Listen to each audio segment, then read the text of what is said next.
I've spent the last month or so trying to reach round 100 in every main Treyarch Zombies game, and I'm not including Vanguard because I refuse to validate its existence by including it here. But in that time, I've been able to complete everything besides one game, and comment which one you think I didn't. But I think a good place to begin this video is with your favorite Black Ops 3. This one was a little weird though because I was originally intending to use some weird and wacky gobblegums, but apparently the mod just didn't want to work. None of them were appearing in the gobblegum machine, so I'm stuck with mostly random trash. I'm used to zombies kind of giving me the middle finger though, so we keep on moving. By round 3, I began opening some doors and turning on the power at generator 3, taking full advantage of my stock option and remaining Mauser ammo. I eventually ended up opening more doors, buying an MP40 and getting my first wind staff piece, and yes, before anyone says anything, I am definitely getting the ice staff as well. I'm dumb, but I'm not stupid. The way I like to play Origins though is to have 2 staffs in case the ice staff runs out of ammo and there's not very many ways to get more ammo. Things were going really well though, because by the start of round 4, I already had 2 wind staff pieces and all 3 for the ice staff. That almost never happens to me. Origins has this weird obsession with just shitting on my face, and it always feels like I'm fighting uphill to get things done, especially on the Black Ops 3 remaster. And don't worry your pretty little head, I did buy Juggernog before heading back down to the generator 3 area, where I also got the last piece for the wind staff. Now that all of the generators are on and I acquired good friend Haymaker from the mystery box, it's time to actually build some of the staff, so I headed down and grabbed the gramophone to place in the wind tunnel. Once again, I just like doing wind first in games of Origins that I play because it's the only one that I don't need to look up the pattern for, and it makes me feel safe from Big Bad Daddy Panzer. Once the color plates are turned, I built my staff and then headed for the ice staff tunnel so I could simultaneously grab the ice crystal and do the first upgrade step for the wind. Holy shit, I love Origins, but man, it is tedious to set up for high rounds. Anyway, so after leaving, I redirected the orbs to give the mound some secondhand smoke like it's a baby in the 1960s, and while I was there, the orb is shot and I spun the color wheel for the ice staff. Once the wind staff is deposited into the crazy place, I did the puzzle for the ice staff with the help of everyone's best friend Google. No matter how many years I play Origins for, I will never learn the ice symbols, and even though ice is pretty much done, I wanted to upgrade my Haymaker before entering the crazy place to get kills for both upgrades. So I went all the way to round 8 and melted the Panzer like he's a fat kid in the summer sun, and now I feel so much better. And in about a minute, we're going to have 2 upgraded staffs, which, spoiler alert, are going to become very important and justify the extra time I spent here early on. The second Panzer on round 12 tried grabbing me, but I grabbed him back with a few shotgun bullets to the face, and bro folded like a broken chair. And as always with these good games of Origins, now that the staffs are done, it's time to spend the next like dozen rounds or so searching for the red dig sites. For anyone who doesn't know or does not remember, when you have the golden helmet and enter zombie blood mode, a red dig site then only appears in zombies blood. Digging up that red dig site will give you a free extra perk slot for the rest of the game. There's 4 of those total, and there's a dozen total places or so, I think, actually it might be 2 dozen, where they can actually spawn in. This is definitely full nut worthy though, because after the quick revive machine disappears once you've had your third one, you can actually get more of them from the Wonder Fizz. And if you've already got 7 perks, then it increases your chances of getting that quick revive, so doing this is definitely super helpful, especially if you know you're going to take a couple of downs. But remember when a minute ago I just said it was going to take about 12 rounds to do all of these? Well, it's round 37 and I still haven't finished. Making things worse, I even took a stupid down. The one good thing though is that it did happen at the very end of the round, so my butthole could kind of unclench pretty quickly. Once I bought all my perks back, I headed towards the camping spot I usually use on Black Ops 2, and that's because I'm really confident that the last red dig site is in this area and we really need to start getting through rounds a bit quicker. Just like that though, I knew my hunch was correct. That's probably the luckiest I've ever been with these spots on Origins in the 9 years that it's been out, but you know what, it's fine, we move on because our game's only like 20% completed. And on round 42, when I was done putting fireworks on my Haymaker, I headed to the fire tunnel right next to the spawn area. This is probably the best combination of a safe and fast camping spot on Black Ops 3 since the old strategy that I showed you guys behind Gen 2 doesn't really work so well here. That's because you can't speed up the death animations for zombies with claymores or trip mines like you can in Black Ops 2. If you never knew that, that's why you always see that happening in Black Ops 2 Origins high rounds. This strategy in the fire tunnel actually used to work on Black Ops 2 as well, but it got abused so much by people with mod menus and using the double fast fire knife glitch that Treyarch actually had to change the spawns. If you were down here for more than a minute or two, then spawns would either drastically slow or stop altogether. But back to Black Ops 3 though, we can skip a lot of rounds now because it's just a camping spot. On round 69, nice, I did get a Panzer, which makes me nervous every single time since he tends to light zombies on fire on his way running down the tunnel. These zombies usually explode and can damage me, so once in a while with that combined with Senior Poppy Panzer lighting me on fire as well, it's going to cause it down. And now we can talk about something fairly important here, which is ammo. Because I'm playing in an offline match and most of my gobblegums are useless like I mentioned earlier, I'm going to start running out of ammo a lot. Sometimes I get lucky and dig up a max ammo on like my first try, like here on round 70, or I need to resort to drastic measures, and this really was just an excuse to flex that max ammo though. Usually though, like here on round 82, I don't get a lucky dig item. I'll have to head down to the bottom of the excavation site and swap out my ice staff for the Giga Chad absolutely goated as fuck wind staff. No matter what anyone tells me, this will always be my favorite. Usually though, you'll see people leave the excavation site after grabbing new staff though. Not me however, and that's because I enjoy the challenge of training zombies down here, plus it's just nice to mix things up a little bit, and two, because if a max ammo does come around, I want to be able to grab back the ice staff and replenish the ammo for that. Almost like I knew what was happening next, the first horde of round 83 drops me a cheeky wee max ammo and I can leave. Or at least I thought so, because Dickhead Panzer wanted to cut off my exit. Luckily I did have an in plain sight gobblegum to hide myself for a few seconds before he came and broke my knees like I owed him some money. Our good ammo fortunes only lasted a few more rounds though, because on round 87 I found myself back in the excavation site clinging to the wind staff for dear life. And I did actually get a max ammo, but unlucky for me it spawned right in front of me, so I had no chance to swap back the staffs. This was a really weird round overall, because then a Panzer showed up just as I got a death machine and this dude ate bullets. It felt like I was shooting M&Ms at a fucking tank because he took ages to take down. If I wasn't able to stagger his movements, my ass would have been insta-dead. Then to add insult to injury, I ran out of ammo in the wind staff too. Super lucky for me though, when round 88 started, it turned out to be a Templar round, which is basically a free max ammo if I don't mess anything up. I was worried though, because when using fireworks sometimes it doesn't drop a max ammo from those Templars, but the single dig site that I found gave me an insta-kill, which is just so insanely clutch. For some reason this game, I've either had the worst luck imaginable or the absolute best. There has been zero in between. Pretty much every round from now on, you can assume I've got between 0 and no ammo most of the time. You really do just forget how easy it is to lean on gobblegums in Black Ops 3 to skip these sort of hurdles. And that's why on round 90, when I ran out of ammo completely on both staffs and my haymaker, I swapped out the haymaker for an STG-44 and upgraded it. There was only a few zombies left in the round at this point, but pack punching here is never a comfortable experience. If you're wondering why I chose the STG, it's because there's an easy wall buy spot in the excavation site, since we know now that I'm going to be there a lot in the last couple of rounds. And eventually on round 91, I did get a max ammo, but for some reason I continued to train around near generator 4, and truth be told here, every time I play a high round these days, I feel like I have amnesia or something, because most of the time I'll watch back the footage for these videos while I'm trying to do the script and have no idea whatsoever why I played that way. Anyway, time to skip to round 99? I think so. So on 99, I ran out of ammo again. I know, big shocker there, but luckily I did have ammo in my wind staff plus that ammo for the STG, since it is a wall weapon down there. But luckily enough for me, I played just well enough and no Panzers showed up to screw my day. There we go, first round 100 of the video complete. That's Black Ops 3 checked off, and now we can go from one of the longest high rounds that we're going to do to one of the shortest, which is World of War, where I was like half speedrunning this because I knew how to play quickly. So right away I obviously grabbed the Arasaka because those are one-shot headshots and they're always quicker than waiting for the M1911 to do it. By round 4 I headed out of the spawn room, and on the second mystery box spin I was giga blessed with the Wonderwaff, which every day other than today seems to never appear early for me. And when round 6 was over with, I opened up the storage area and my first perk that I'm greeted with is Juggernog.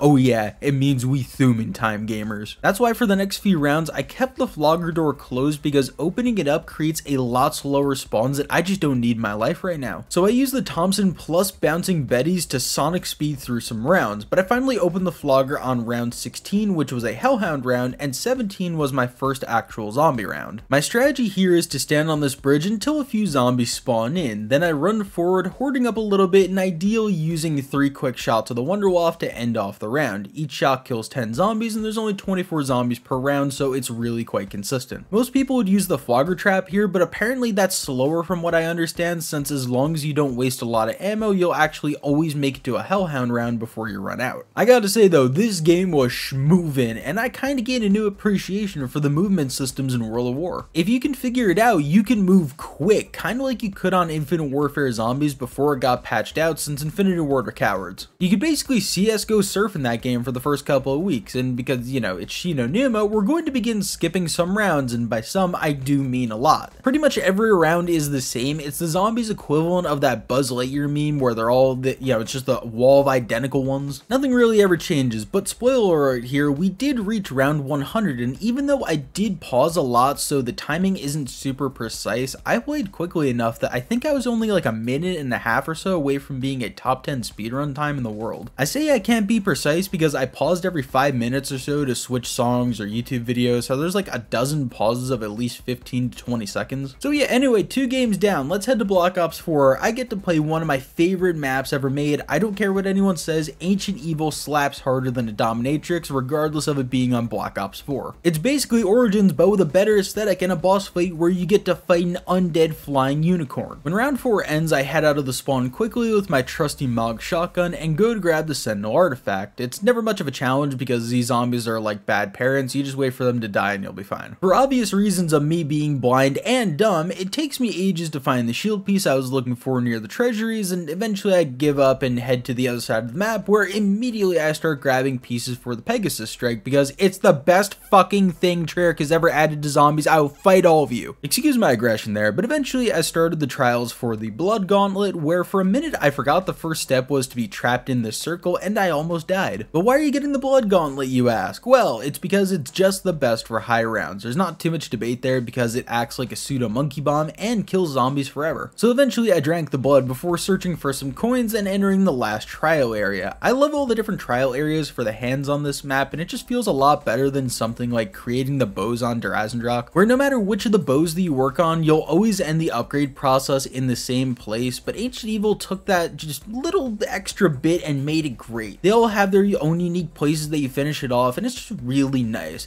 Oh yeah, wait, I can't just sit here talking about my huge crush on this map for like 5 more minutes, so with the Blood Gauntlet done, we're off to play Mystery Box Roulette, because just like real roulette, I spend all my money on every fucking spin and don't get anything good. Again, excuse my aggression, I've also apparently not even opened up Pack Punch yet, so on round 14, much to the annoyance of Big Fucker with 4 arms here, I begin to do it. Want to know my brilliant strategy for finishing this off? Throw down a Pegasus strike, because it's so insanely overpowered that it lasts for ages and nothing can penetrate its area of effect. I love this thing so much. But unfortunately, I forgot to build the shield, and while spinning the mystery box on round 18, I did take my first down, and it had actually been a while since I played Black Ops 4, so I kind of forgot just how aggressive the zombies were this early on. But finally, on round 23, I got the Hellion Salvo, which felt so good, but holy crap, it took way too long. Now I can finally start powering through rounds comfortably, and where am I going to be hanging out since it's Black Ops 4 and there's like 0 good training strategies anywhere? Well, gamer, I will be in this area called the Marketplace. With the spawn door closed and the door on the other side of the room also being shut, all of the zombies will pretty much funnel right in front of me. And since the Blood Gauntlet is big based, I can basically stand completely still and focus on other important things, like wondering what the hell I'm doing for this channel's 9th anniversary, or if all the rumors about COD 2023 having an Outbreak style zombies mode are true, because if it is, then I'm just going to jump out of my seat with excitement. We haven't had a zombies mode I'm excited for since Cold War ended to almost 2 years ago, and I can't fucking wait any longer for new zombies. But in my haste of,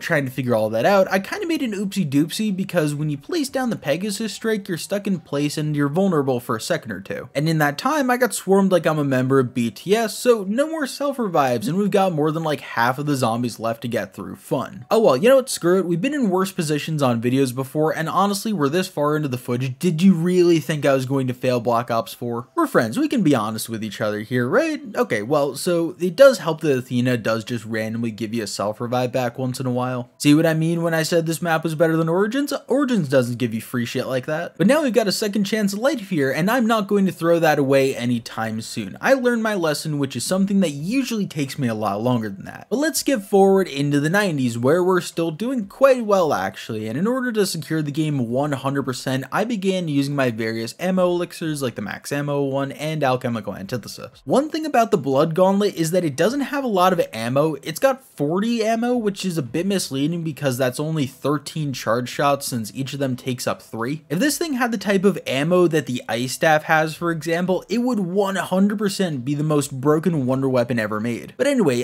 things got really interesting on round 99 where I actually took another down, and yeah, so my perk setup doesn't really account for needing to recover health quickly, so when I can't do that, bad things happen. Luckily, I just barely wiggled my way around all of those super sprinting zombies to buy my PhD slider back, and I was about to be furious if I lost this game on 99, but luckily nothing else bad happened, and that's Black Ops 4 in the books for us gamers. Obviously, we're not done yet though, so let's head over to Cold War. I've actually got a really funny story. So I played this game a couple of weeks ago on stream, and I completely forgot that Twitch doesn't save VODs for 30 days anymore. That's just reason 407 why Kick is better, and you should follow me over there because it's a really fun time whenever we stream. Anyway, so yeah, there's no actual remaining footage of that game, but I will show you this Forsaken gameplay I did the day prior, and you can watch that while we all have a good laugh at just how fucking stupid I am. Side note here too, can we talk about how dumb it is that Black Ops Cold War, if you play offline, it disables all Easter eggs, even the side quests? That made sense during Cold War's year to prevent people using a glitch to load into the maps before they were released, and now though, if there's never a patch to fix this, when the servers eventually go offline for Cold War, all that content's going to be inaccessible without using cheats, which is just really stupid. So Treyarch, if you're listening to this, please release a small update to make this possible. Oh right, so there's gameplay in the background. Yeah, because of the side quest thing being inaccessible offline, I wasn't even able to enter the closet here with Ether Shroud to hang out with big man Ronald Reagan, because him and his pepperoni pizzas are considered Easter eggs for some reason. So I took a suggestion from chat and was stuck behind this weird counter area where I was constantly throwing Casimir mechanisms along with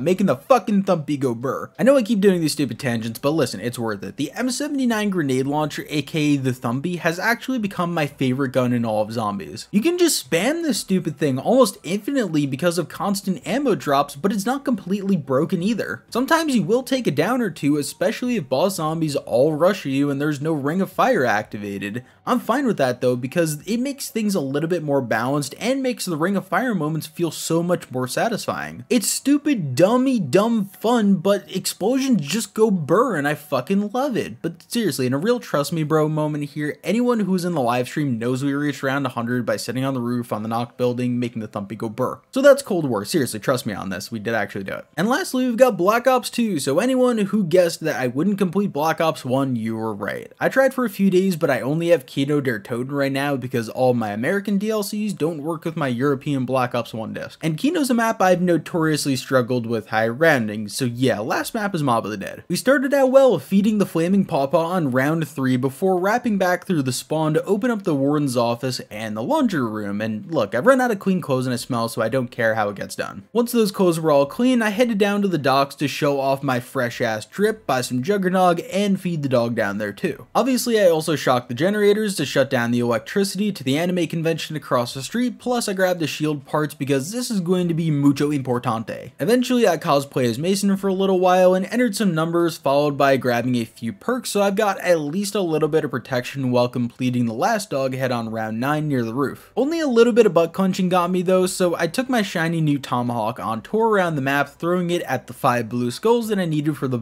free Blundergat. I then grabbed it from the Warden's office, which is still a great animation even 10 years later, and then immediately turned it into the Acid Gat, because as much as the Blundergat's fun, the fact that it doesn't really kill zombies after round 35 really holds it back a lot. With all of that though, I went on a plane ride and crashed into the Golden Gate Bridge, and here I'm able to pack punch both my weapons and get through the 3 rounds that I need to be here without shooting any zombies as part of upgrading my tomahawk, which will basically be the most important thing that we're using all game. I said this last time I played Mob of the Dead for a video, but man, the flashing lights on the bridge are a seizure waiting to happen and always give me a headache after a couple of minutes. Skipping to round 18, I was finally able to claim my upgraded tomahawk after throwing it in the pit, waiting around, and then taking it while being in the afterlife mode. Immediately after doing that, I went to the room here next to double tap. This is definitely the fastest low round strategy by far on Mob of the Dead because zombies can only spawn in a couple of places, so if you're using the Asagat, the tomahawk, and your other gun all in tandem, then rounds just go really quick. I would say it's almost twice as fast as the cafeteria or sitting down by the docks, plus it's safer than the gondola because you have an entire room to retreat into and a door to open if if you're really desperate. And despite me taking a down on round 37, that was 100% my fault for being a little bit of a dummy. I think this is such a fast and fun strategy to play. Sadly though, by round 41, the fun and the party was over. The Asagat just wasn't killing quickly enough anymore, so before things got ugly and I took even more downs, it's cafeteria time. You can probably guess what happened from there, which is such a shame to be honest with you, because I really want to like Mob of the Dead, but after round 40, it's just not fun. The setup is really good, the Easter egg is fun when it works properly, and the atmosphere is some of the best that Zombies has ever had. But holy crap, high rounds are just the worst. It's actively not fun because the only weapon that can kill after round 50 is a tomahawk that kills 6 zombies at max before needing a 5-second recharge. So you're forced to rely on that and traps, which kill maybe 35 to 40 zombies in total and then have a 60-second cooldown. This might be the best example of Jason Blundell era Zombies, where the story and aesthetic are way more important than balance and making sure all aspects of the maps are fun for every type of player. Anyway, I got to round 80, and after my like 7 hours of playing, I paused overnight and a power surge actually